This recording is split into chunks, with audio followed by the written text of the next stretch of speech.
mga kabubsi, so ayun na nga, meron akong bagong na-discover na negosyo at hindi nyo na kailangan ng malaking puhunan.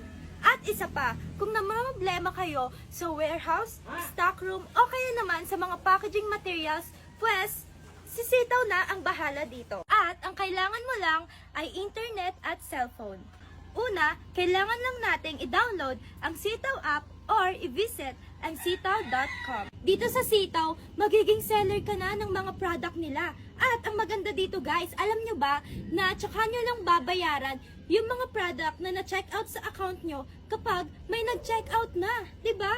Sobrang easy lang gamitin ng Sitaw app. Mag-a-add ka lang ng mga product na gusto mong ibenta sa account mo at pwede ka nang magbenta. Plus, may komisyon ka pa. So, tuturuan ko kayo kung paano gumawa at gamitin ang Sitaw app. Pumunta ka sa Google Store or Apple Store. After ma-search ang Sitaw, pwede mo na siyang i-download.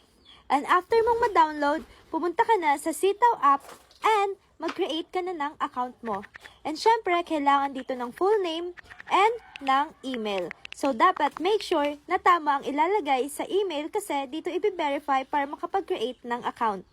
After mo ma-receive ang code, pwede ka na mag-create ng password and syempre, dapat i-agree ang terms and privacy and create account. After mo makapag-create ng account, pwede ka na mag-login and if gusto mo maging seller, click be a seller. And dapat ang ilalagay nating shop name, yung dapat yung nakaka-attract ng mga customers. At kailangan mo lang i-fill up ang mga kailangan na i-fill up para makapag-create ng account. Once meron ka ng account, pwede ka na magbenta.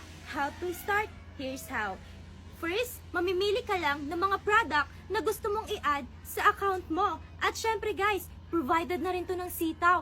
At sila na rin bahala magpapak ng mga items and sila na rin mag-ship out. Once, pag may nakapag-check out na sa'yo, saka mo lang babayaran yung item na in-order sa'yo. After few days na ma-deliver ang mga order, si Sitaw na ang bahalang magbabayad sa'yo. Plus, ang iyong komisyon na up to 8%. Kaya, if you want more about Sitaw, don't forget to visit sitaw.com or Sitaw app. And also guys, don't forget to use my referral code